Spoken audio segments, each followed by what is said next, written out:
Hello, I am Dr. Rameshwar Baske, Department in History, Sharai Arts and Science College, Paithan, affiliated Dr. Babasaheb Ambedkar University. Preparation online course RC in ITS field in curricular development. I today I will be भारतीय ज्ञान प्रणाली Indian knowledge system ही प्रणाली हजारो वर्षापासून भारतात विकसित झालेली आहे. ज्यात तत्वज्ञान, विज्ञान, गणित, आयुर्वेद, योग, खगोलशास्त्र, कला आणि वास्तुकला यासारख्या अनेक क्षेत्रांचा समावेश आहे. ही प्रणाली ज्ञान पिढ्यानपिढ्या हस्तांतरित करते आणि राष्ट्रीय शिक्षण धोरण राबवण्यासाठी भारतासारख्या देशानं त्याचा समावेश आपल्या धोरणामध्ये केलेला आहे. या ज्ञानाचा आधार घेऊन खऱ्या अर्थानं इंडियन नॉलेज सिस्टीम आज भारतीय शिक्षणामध्ये राबवली जाते. खरं पाहिलं तर या जे सिस्टीम आहे याच्या काही शाखा आहेत. त्या शाखामध्ये 20 वेद आणि उपनिषद. आता वेदाचा जर विचार केला तर 4 वेद आहेत: ऋग्वेद, यजुर्वेद, सामवेद आणि अथर्ववेद. त्याचप्रमाणे प्रत्येक वेदाचे उपवेद सुद्धा आहेत आणि उपवेदासोबतच उपनिषद 108 आहेत आणि या 108 उपनिषदामध्ये मुंडक उपनिषद अतिशय महत्त्वाचं आहे. खऱ्या अर्थानं उपनिषद हे भारतीय ज्ञान परंपरा आपल्याला सांगतात. उप म्हणजे दुसऱ्याजवळ आणि शद म्हणजे बसणे, दुसऱ्याजवळ जाऊन बसून खऱ्या अर्थानं भारतीय ज्ञान परंपरा जाणून घेण्याचं माध्यम म्हणजे उपनिषद आहे. त्याचप्रमाणे या आयुर्वेद सुद्धा आहे.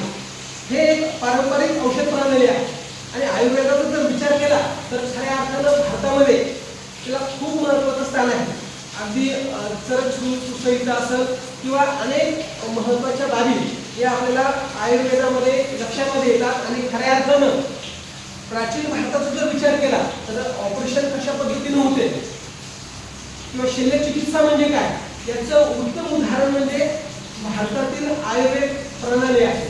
त्याचप्रमाणे योग सुद्धा आयुर्वेदाचा एक शाखा आहे. कारण योगामध्ये शारीरिक आरोग्यासोबतच मानसिक आरोग्य कसं सुधारायचं किंवा कसं व्यवस्थित ठेवायचं याची माहिती आपल्याला योग यामधून मिळते. आपण जर योगाचा विचार केला आणि खऱ्या अर्थानं योगाचं जर आपण आचरण केलं तर कुठल्याही प्रकारचा आजार हा व्यक्तीला होणार नाही आणि योग खऱ्या अर्थानं मानवी जीवन सफल करण्याचं माध्यम या ठिकाणी घडू शकतं. त्याचप्रमाणे गणित सुद्धा या इंडियन नॉलेज सिस्टीमचा एक भाग आहे. खऱ्या अर्थानं जर आपण पाहिलं तर शून्याचा शोध असेल किंवा अनेक महत्त्वाच्या बाबी असेल गणितामधल्या त्या खऱ्या अर्थानं भारतामध्ये निर्माण झालेला आहे, त्याचा शोध लागलेला आहे. आणि म्हणून वैदिक गणित असेल किंवा इतर गणित संकल्पनेचा विचार असेल हा सुद्धा आपल्याला खऱ्या अर्थानं भारतीय ज्ञान प्रणालीमध्ये दिसून येतो. त्याचप्रमाणे खगोलशास्त्र. आता खगोलशास्त्राचा जर विचार केला तर वराह मिहिर असतील किंवा इतर महत्त्वाचे शास्त्रज्ञ असतील खऱ्या अर्थानं प्राचीन भारतात होऊन गेले आणि त्यांनी अगदी सूर्यग्रहण असेल, चंद्रग्रहण असेल किंवा विविध बाबी असतील आकाशगंगेमधल्या आपल्या पुस्तकाच्या माध्यमातून, लेखणीच्या माध्यमातून आपल्याला दाखवलेले आहे. त्याचप्रमाणे या IQSचं एक उदाहरण असं सुद्धा आहे की कला आणि वास्तुकला ही सुद्धा त्याची एक शाखा आहे. आणि कला आणि वास्तुकला मध्ये जर विचार केला तर अनेक परंपरा, अनेक वास्तुकलेचे उदाहरण आपल्याला पाहायला भेटतील.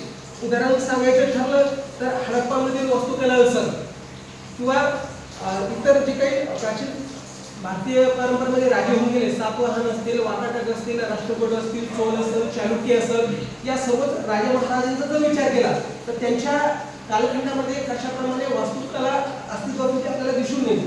विचार करायचं ठरलं तर राष्ट्रकूट त्याचं उदाहरण आपल्याला सांगता येईल. अगदी वेरूळ या ठिकाणी दंतीदुर्ग नावाच्या राजानं कशाप्रमाणे वेरूळचं कैलास लेणं तोडलं आणि खऱ्या अर्थानं भारतीय ज्ञान परंपरा कशी आहे त्यांनी सांगून दिलं. फक्त त्याचाच आपला विचार करता येणार नाही तर बौद्ध कला सुद्धा आहे, जैन कला सुद्धा आहे.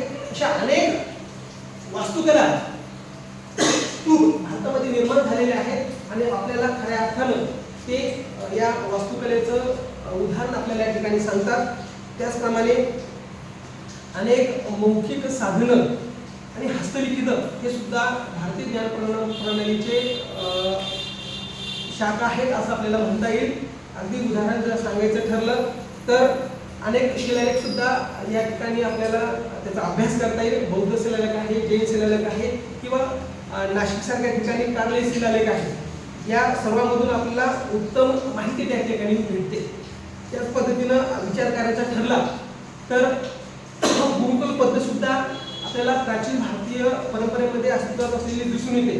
कारण अगदी अनेक राजे महाराजे किंवा अनेक त्या काळातील लोक खऱ्या अर्थानं गुरुकुल पद्धतीमध्ये शिक्षण घेऊन त्यांनी आपला उदरनिर्वाह केला किंवा आपल्या प्रत्येक क्षेत्रामध्ये त्यांनी छाप सोडलेली आपल्याला या ठिकाणी दिसून येते.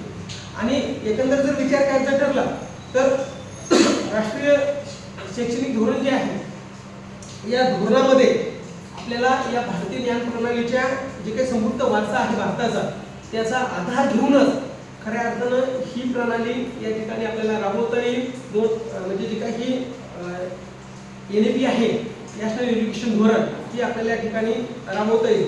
असं अनेक मुद्द्याचा आपल्याला विचार करता येईल. जसं सामाजिक क्षेत्र असेल, सांस्कृतिक क्षेत्र असेल, आर्थिक क्षेत्र असेल. आर्थिक क्षेत्राचा जर विचार केला तर आर्य चाणक्य नावाच्या एका सदग्रहस्थानं जे अर्थशास्त्र नावाचं पुस्तक लिहिलं त्यामध्ये अत्यंत महत्त्वाची माहिती आहे की राज्य कशा प्रकारे करावं, शासन कशा प्रकारे चालवावं, राजा कसा असावा किंवा प्रजा कशी असावी आणि अत्यंतभूत माहिती त्या ठिकाणी आपल्याला त्यांनी दिलेली दिसून येते. त्याचप्रमाणे ही जी परंपरा आहे ही अतिशय व्यापक आहे, समृद्ध परंपरा आहे आणि आपल्या देशाला लाभलेलं एक महत्त्वाचं लेणं आपण याला म्हणू शकतो. आणि म्हणून खऱ्या अर्थानं आपल्याला NEP राबवत असताना भारतीय ज्ञान प्रणालीचा विचार करत असताना आपल्याला प्राचीन कालखंडामधील या सर्वच बाबीचा विचार करावा लागेल. अगदी आपण चर्चा केल्याप्रमाणे वेद असतील, उपनिषद असतील, वेदांगे असतील किंवा बौद्ध तत्वज्ञान असेल, जैन तत्वज्ञान असेल, म्हणजे कोणत्याही एका तत्वज्ञानाचा विचार करण्यापेक्षा सर्वांगीण दृष्टिकोनातून विचार या ठिकाणी होणं अपेक्षित आहे. आणि हे सर्व विचार या ठिकाणी आपल्याला सांगते. त्याचप्रमाणे जे काही खगोलशास्त्र आहे, अर्थशास्त्र आहे, या सर्वांचा या ठिकाणी आपल्याला विचार करता येईल. ठीक आहे.